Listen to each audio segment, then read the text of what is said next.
We had big plans in Russia. Actually, we love Russia very much, and we have a son. He is 8-year-old. We were ready to change our big apartment to a bigger.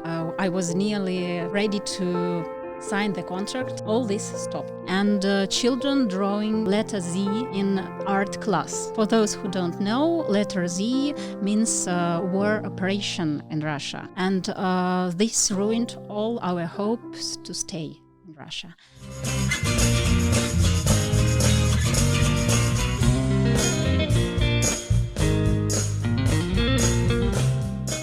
Welcome to Fruiting Body Podcast with your host, Brendan. Today we have another legend of a guest. This is Alexandra. You're going to be learning about her life story. What brought her to Phuket? Now, I know a lot of you have seen many Russians coming into the island over the past year. This is one of those stories. More importantly, she is one of the founders of BPM Media. Got lucky with that. I almost fumbled it. BPM Media. Now, they are a media company located on the island of Phuket, and they're specializing in content creation, and they have these studios. So if you want to do your own podcast, I'll leave links in the description and you can reach out to them. But today on this podcast, we are going to learn about Alexandra's story, what brought her here, what got her into this media, and why did she build this type of content creator hub. Do not forget to like, subscribe, go hit that bell, do all that fun stuff, and leave some comments. I don't know. It helps us out in the algorithm. If you want to know who we are, Fruiting Body Podcast is Fruiting Body. We are doing medicinal mushrooms such as lion's mane, reishi, cordyceps. We are currently #1 in Thailand. Why? Because we have the best product. I'm not trying to be arrogant. The reality is we're the only ones doing Fruiting Body mushrooms. None of that mycelium on grain garbage. So without further ado, let's get this podcast started. Thank you, Alexandra, for joining us today. So as we discussed, let's just jump right into it. Let the audience know, tell your story, where you're from, and what brought you to Phuket. I'm from Russia, and we are here for nearly 1 year. Of course, we came after all that stuff started in Russia because we had big plans in Russia. Actually, we love Russia very much, and we have a son. He is 8-year-old. We started new life. I would say we were ready to change our big apartment to a bigger. I was nearly ready to sign the contract, and on 23rd of February, all this stopped. And dollar exchange rate changed. Everything changed. We were making video production in Russia, and we worked with companies, with big companies, and most of contracts stopped because people didn't know what to do. They didn't know whether they should spend money or save money, put it into business or leave. Many companies left Russia, Zara, clothing companies, and shops, many companies. I think all life in Russia changed, and it was hard, but it is a new step. We started thinking what we should do. One of the ideas was to leave for a place where we can develop. Because we didn't see any other chance to stay in Russia. Though all our friends stayed in Russia, our family, they said, you're crazy, everything will be okay. I'm sure everything will be okay, but something inside said, you need to go. When we decided for sure was when I saw some celebration at school, and children drawing letter Z in art class. And this ruined all our hopes to stay in Russia.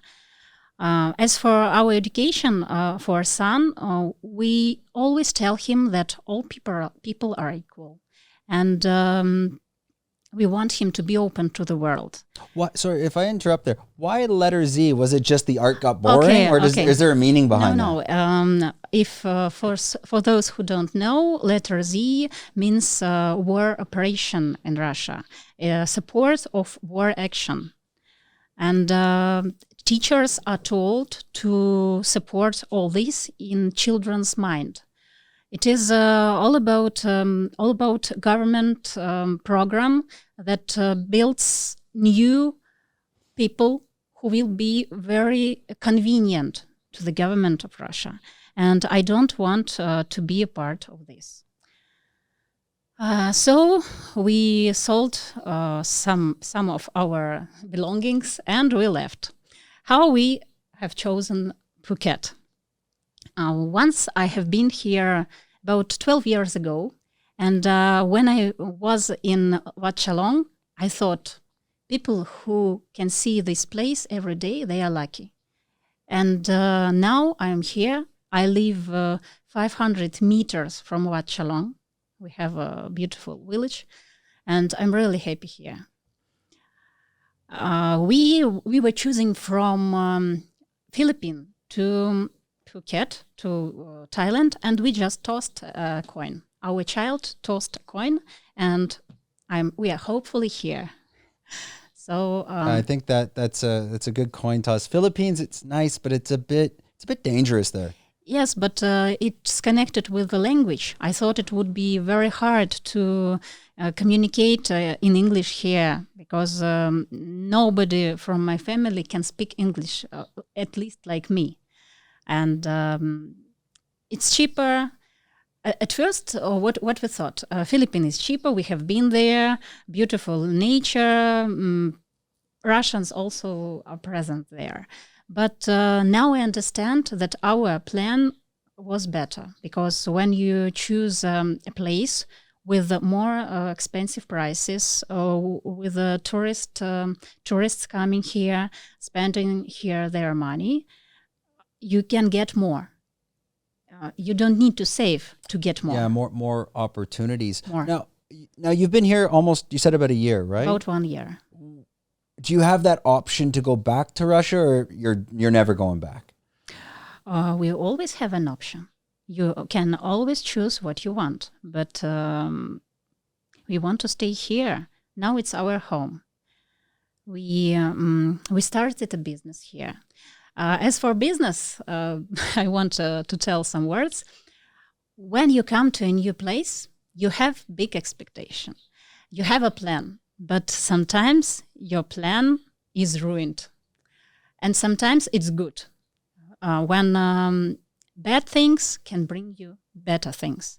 But not always people listen to those signs and follow them.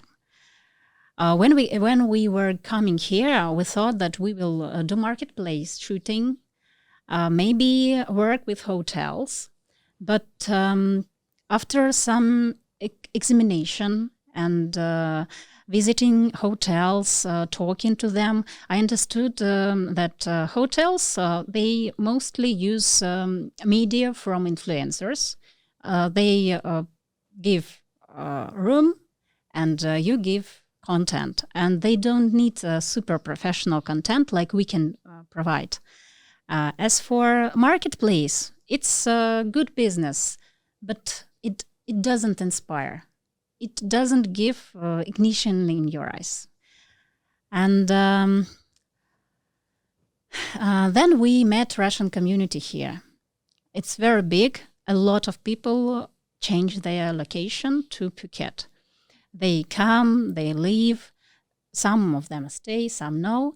But many of them need content. And we decided to try. First try was online presentation we made for one guy here. We had a friend living with us for 3 months here. He is a film producer, and he said, "Oh, what you are doing? It's bullshit. You should shoot advertising, work with McDonald's, and you just what are you doing? It is info business." He said, my husband said, "Okay, I understand you, but I want to try. Why not? And now it is already 6 months. We have our studio. We develop it every day. And we use all our experience from advertising, from working with big companies, from marketing. We put it into production for experts, for companies, to help them in social media. So they will reach out to you if they're maybe looking to do any type of content, like a podcast, let's say, or they just need to film something for whether it's social media or their website. Typically, what are these clients looking for when they're reaching out to use your facility?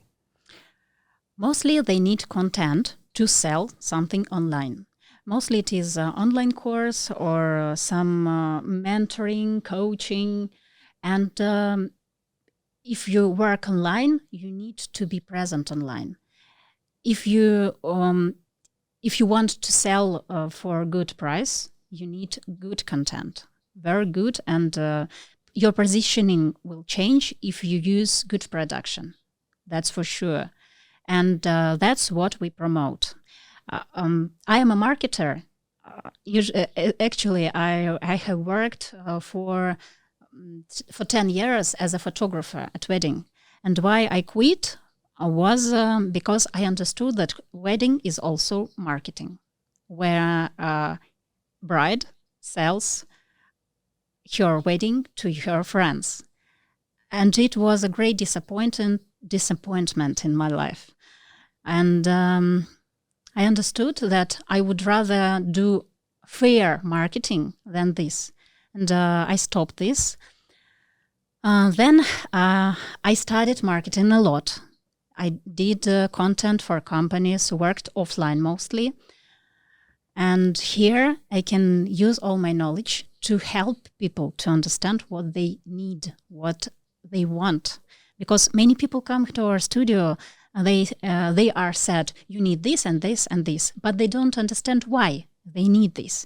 They don't understand what is this point B where they go and why they need it. Just because they listen to some coaches and mentors online.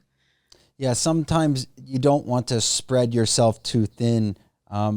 Maybe your social presence doesn't need to be on TikTok. Maybe it's LinkedIn. It really depends on what you're selling. I want to get into starting up a podcast studio, and we'll talk a little bit about the cost to building that. And specifically for myself, why I decided to build it myself instead of maybe outsourcing it to a media production company, and how people can make that decision. But before we do that, we're going to do a quick shout out to our sponsor over at 5-Star Marine. 5-Star Marine is a private speedboat tour located on the island of Phuket. They're the only ones on this island that are going to allow you to essentially plan your own trip for the day. So you're not stuck getting maybe trapped with too many Russians or Chinese or even crazy Canadians on some islands that are taking pictures all day. They're going to allow you to dictate where you want to go. You can check them out, link in the bio, or on Instagram at 5-Star Marine Phuket. And a big shout out to them. They're allowing us to do this production week after week, so go support them. And if you have any questions about that, leave it in the comments. Okay, so back to the question. I think this is interesting. People will contemplate, okay, I want to start a podcast. And I was the same. I said, okay, I'm going to start a podcast. And I thought I could put a budget on building a studio. I knew in my mind I was going to do 100 episodes. So I'm like, I bet you a podcast studio cost me, I don't know, 4,000 baht or 5,000 baht a session, 100 episodes, that's $500,000. I might as well build my own, because I'm like, it's only going to cost me 150,000 to build this.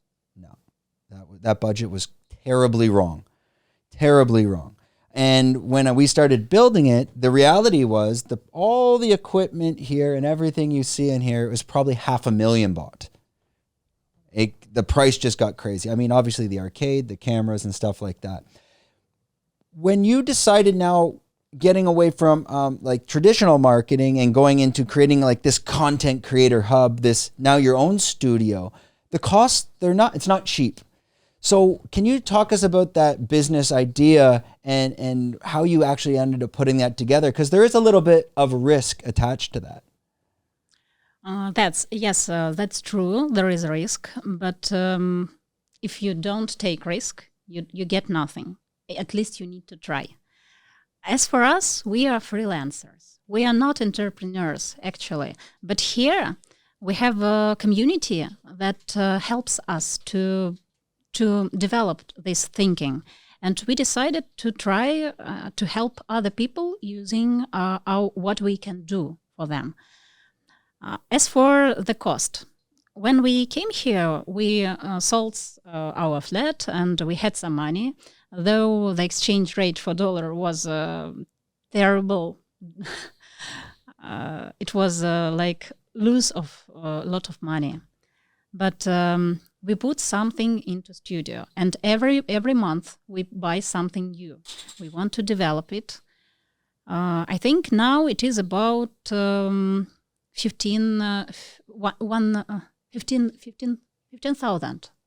US dollar. Yes. Yeah. 15,000 US Yeah, dollar. so about $500,000. Yes. We have Blackmagic cameras. Yep. It is not just podcast studio. It's not the main idea of the studio, because we make online course, reels, video for tunnel or what, etc. Yeah, I think I've had a lot of people reach out to me, and they don't understand the amount of work that goes into making a podcast. And they'll, oh, can I just give you $1,000 and come use the studio? I'm like, you can use my studio for free. I don't care. But who are you going to pay to produce it? Well, you have the cameras. You just turn them all on and we film it and I get a file. I'm like, no, it's not how this works. So when people are coming in, and I'm going to assume this question is for a lot of people looking to do a podcast similar to this one. And if they wanted to do a podcast with you guys, sorry guys, I'm not allowing people in the studio. This is VIP. But if they want to reach out to you, can you maybe give a bit of a breakdown on what it might cost them to get started? Are there different tiers, packaging, pricing, or is it more general? Hey, you want to do a 1 hour podcast, you come in, you bring your guest, and maybe this is what it's going to cost. Are you allowed to share that information? Yes, of course. It's open information. Podcast in our studio costs 11,000 baht. With the editing, with the preparation, everything. You don't need to think about time. You just come and enjoy. And Does the length matter? If it's 1 hour, 2 hour? It is up to 1 hour and a half, usually. That's it. But in podcasting, what is most important, it is idea and how regular you do it. If you just do one podcast, it won't bring you anything, except for the podcast or interview you do to cut for answering question about your product. There are some podcasts you can do for marketing reason, but it won't bring you new clients. It is not for promotion. It won't bring organic traffic. It will be useful. It is good. It's good idea if you want to answer a question and present your product. Yes, it's almost like another idea. You could come in and do a podcast, and you don't need to actually put the podcast on YouTube. You could take that and cut it all up into content to use for FAQs, to promote your product, for reels. That's right. So it's almost like an interesting idea from a marketer's perspective is you film the podcast, but you're not launching it like me. That's true. You're using it to have an hour of long content that you can chop up. Because I'll explain to people that don't get it. If you told me, okay, tell me the benefits of lion's mane, and he sits there and he goes, play, and I just start looking at the camera, it's going to take me 100 takes, and it's not going to be authentic. But if we're on a podcast and you say, tell me the benefits of lion's mane, I can sit here and tell you, and it's much more relaxed, it's more authentic, it's more comfortable, and then you can cut it up. We do this a lot of the times. We're creating content, and instead of me looking at the camera, no one will be there, and he'll just put the camera on me and tell me the benefits of lion, and I'll just talk to no one sitting there. Because this way I can get more information out of me.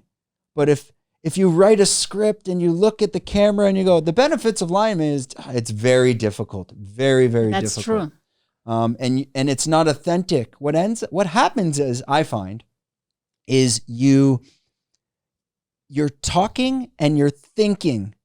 You're talking, okay, this is a benefit, and you're thinking, oh shit, what's the next benefit?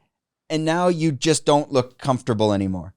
You look very nervous. So anyways, that is an interesting way of how people could use the studio for content itself. Yes, they can relax. When you are on podcast, you can relax. And maybe it's not that short time, but you will tell what you need in the end.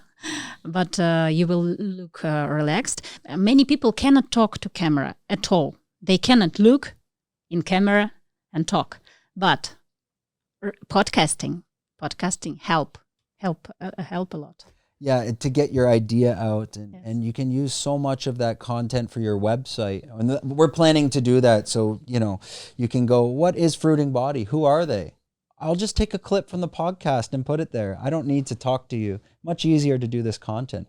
Now, how long have you guys been open, the studio? I came across, the way we connected was I saw an Instagram ad. I said, this is perfect.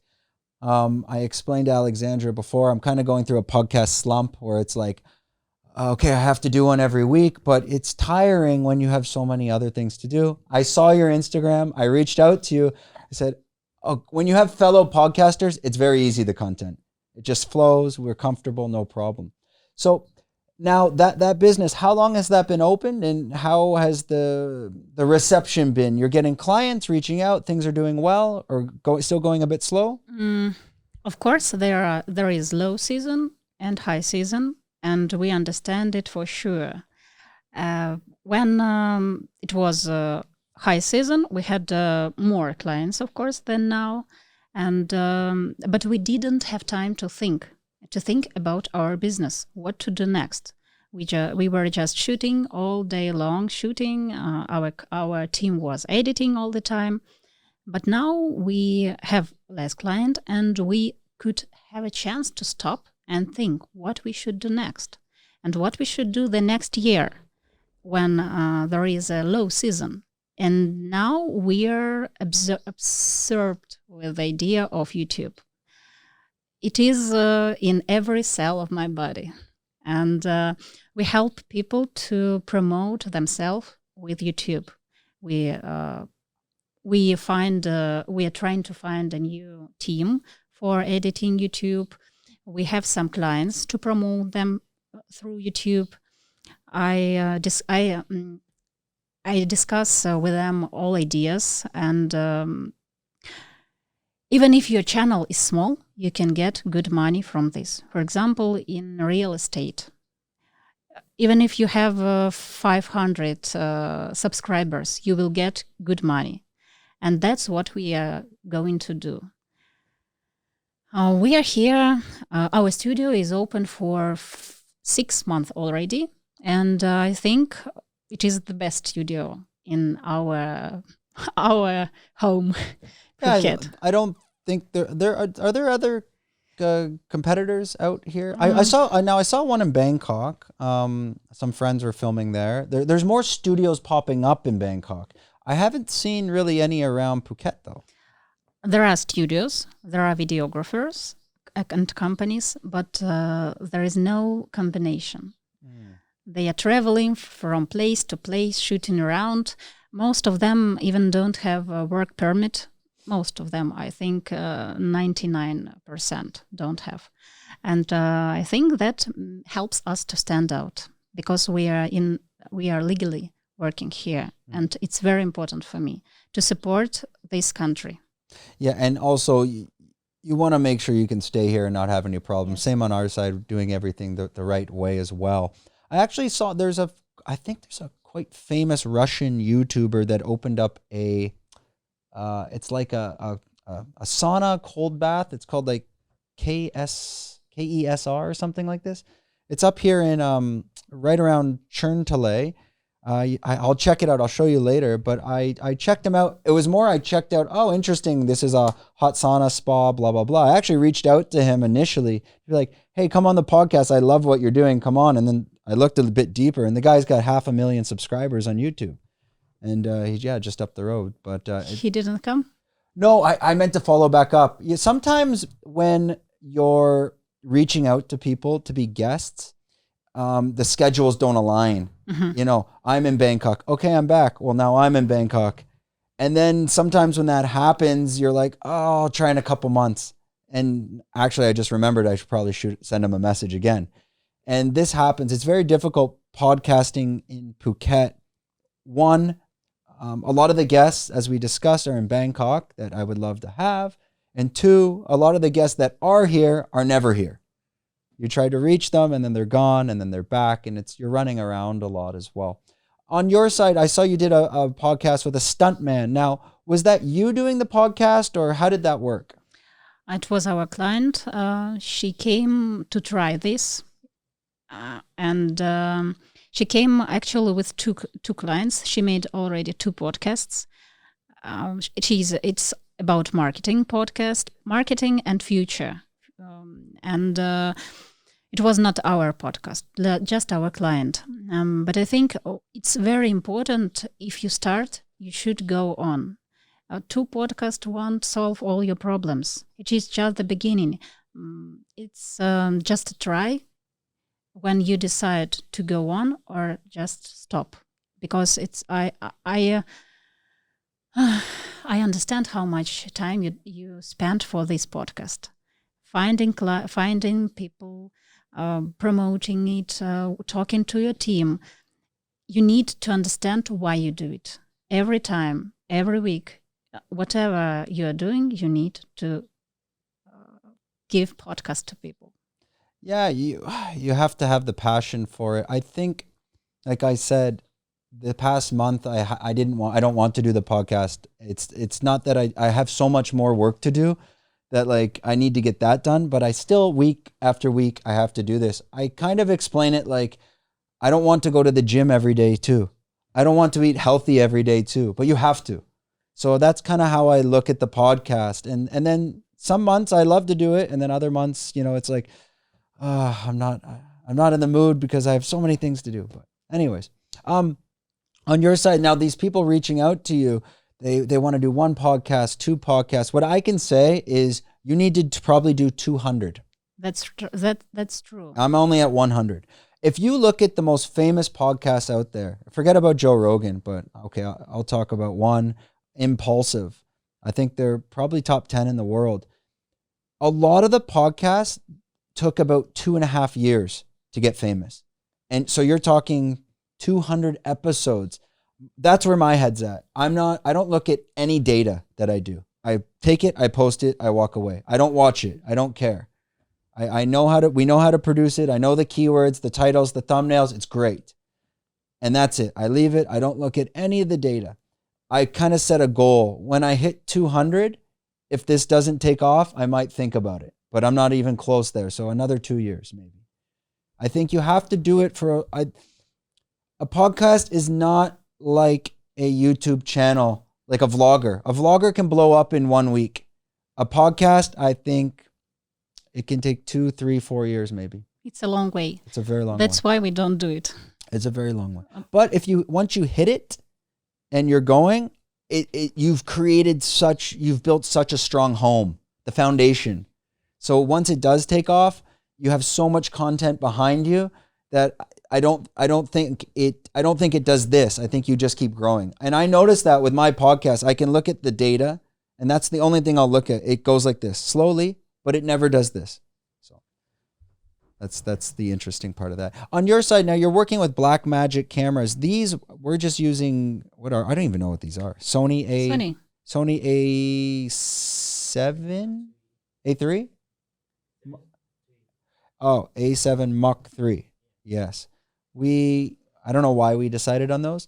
What cameras are you using? They're Blackmagic? Yes, we are using Blackmagic because we have big experience, and the picture is beautiful right away. So you don't need to change skin tone, whatever lighting you have, the picture and the skin tone is perfect. Actually, my husband, he makes all the shooting, and I mostly do speaking, speaking part. That's why I cannot tell you much about the cameras, technical side.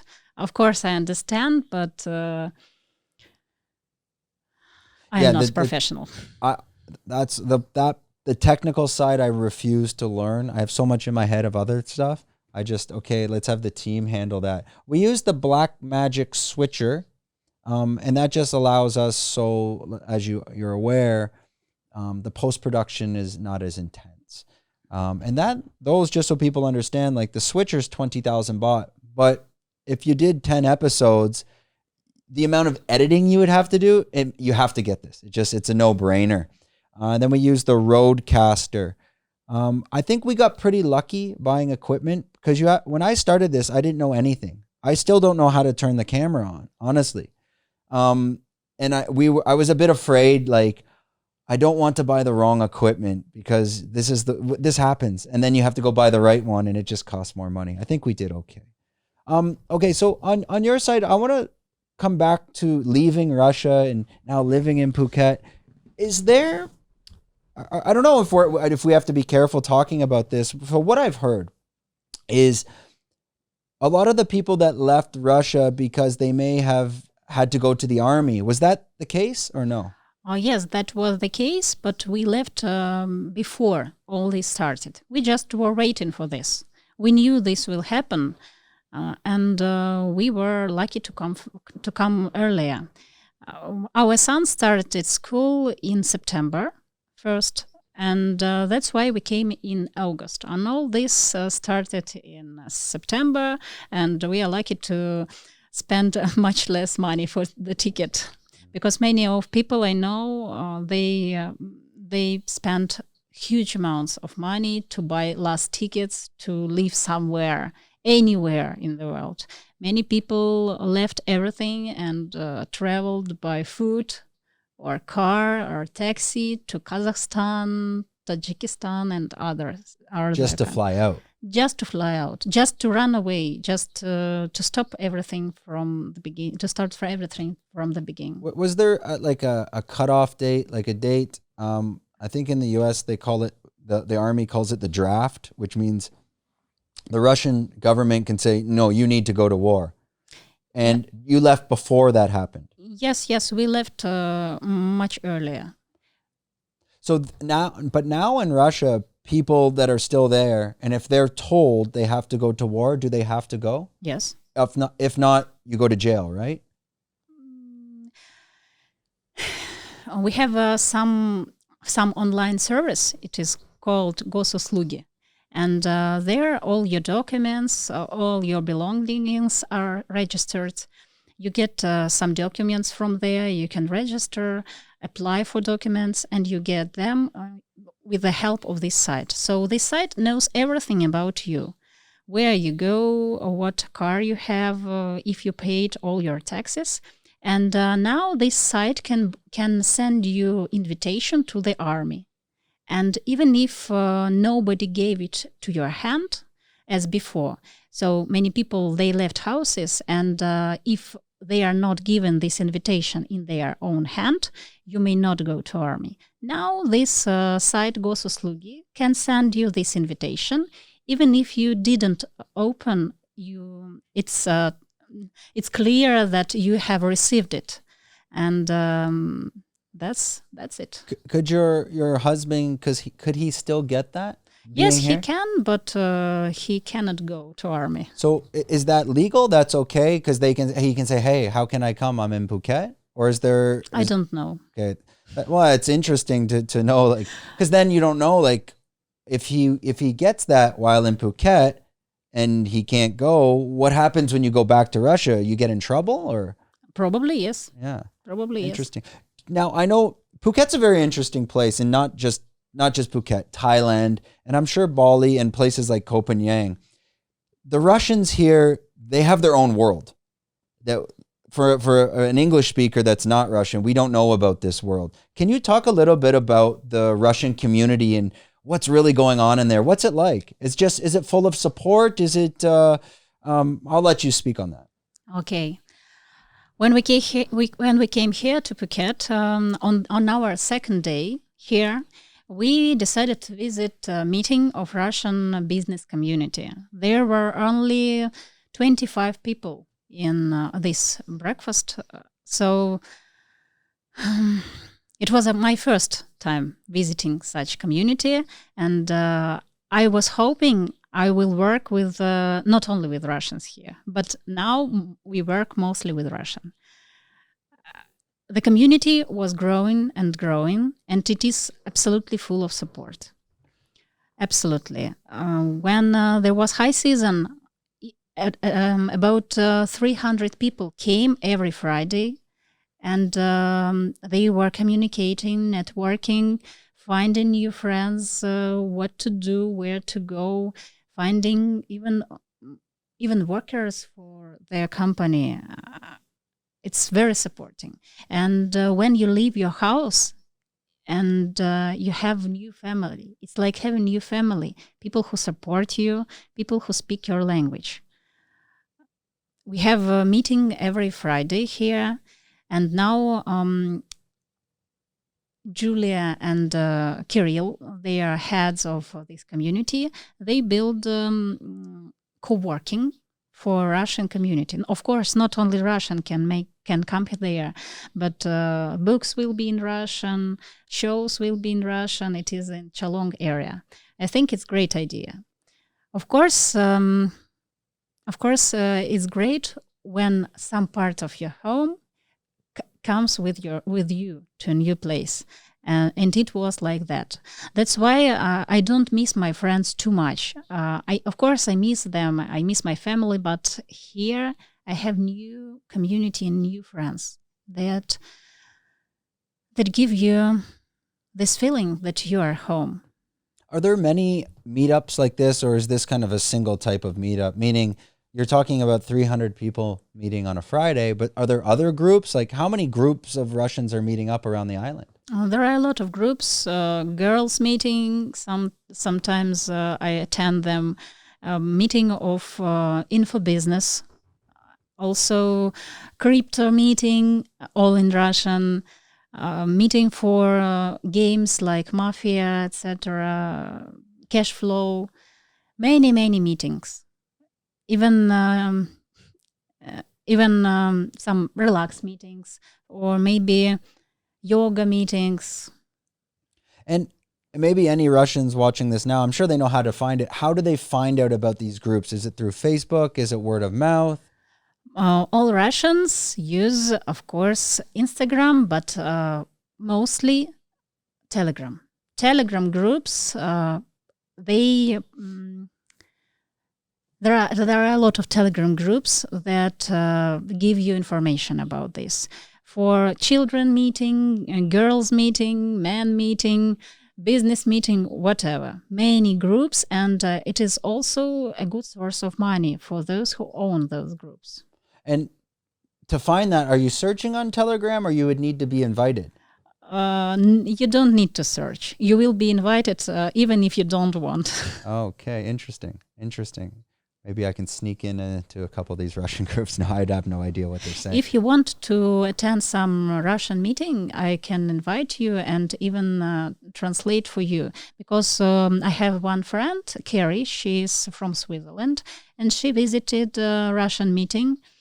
She works in Junkyard Theater, and she promoted this place in Russian community. I think it's a good idea to promote yourself in Russian community and network, because they are open and many of them know English very good. Yeah, and I'm sure they're like yourself. There's Russians that could connect to this podcast, and like I said, it's difficult to find people on the island outside of your own network, and that's what's interesting about the podcast. Most of the guests that have come on, it's been from a guest. A guest will come on and then they'll recommend me people, and then they will come on and then they will recommend people. And it does make my life easier as well. We're also thinking to eventually create an Instagram all in Russian for the product. We're starting one in Thai. Because what I believe is I think you need different Instagram accounts for languages, because I cannot do a reel about the benefits of cordyceps and then just write 5 languages in the text. I really think I'm starting to learn this now, that if you're going to market your product in another language, you need a separate Instagram for that. You need a separate Instagram and a person who will promote it. 100%. And that's what I've soon will be looking for. I think in Thailand, you need English, Thai, and Russian. Now, of course, you could go Chinese, but I don't think that's as big of market. I think Russian's the bigger market.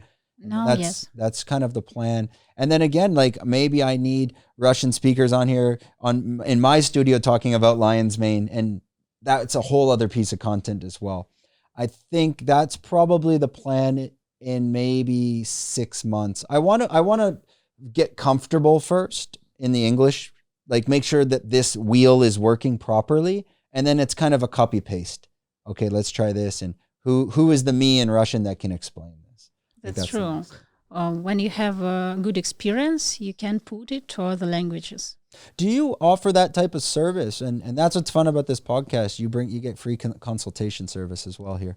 Do you offer that service? If I came to you and said, I have my product, how do I market this in Russian? What is the roadmap? And would you come and kind of lay out a whole plan of what we could do? Yes, we can talk about this. I don't think we should spend time of your precious podcast for this. We won't go too deep, because I'll check. Oh, see, it's already, how many minutes are we at? Now I always just ask live. 54, but probably minus the whole speech at the start. Okay, that's good. Okay, yeah, I think that's something that'd be interested to talk about, and working with this production team here from Nebula, that's what they specialize in.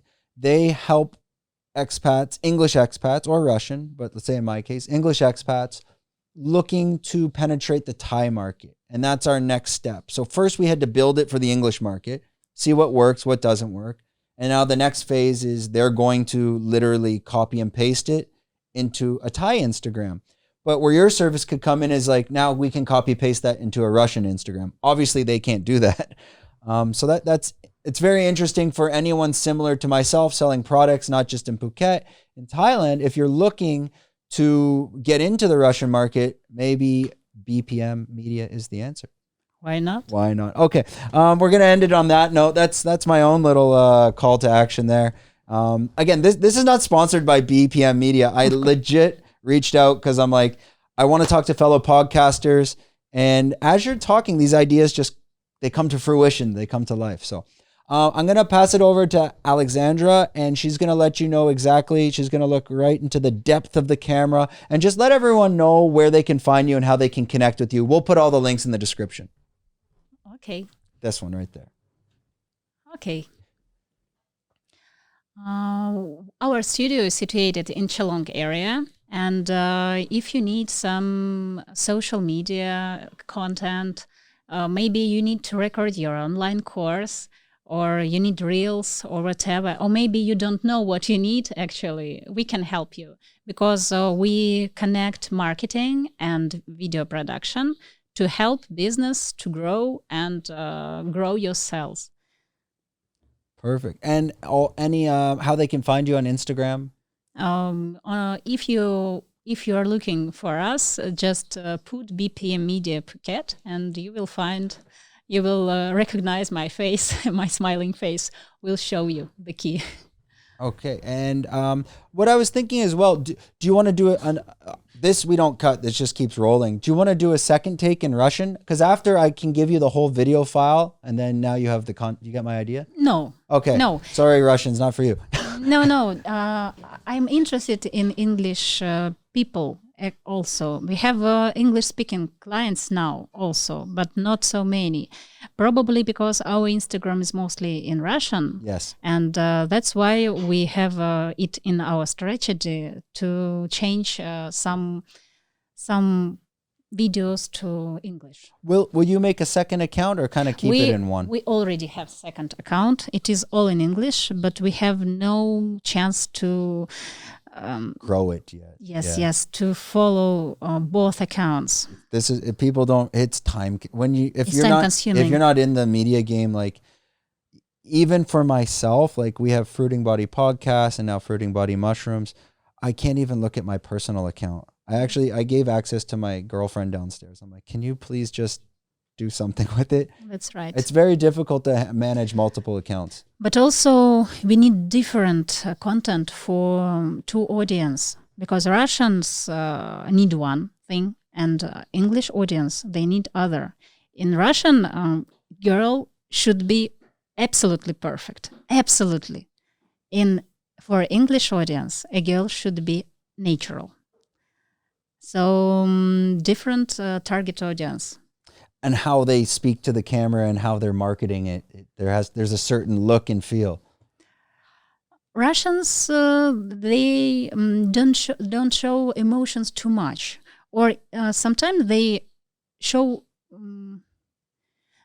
Russians don't show emotions too much, I would say. English-speaking girls, they are more natural while they are speaking, and they don't think how they look when they are speaking.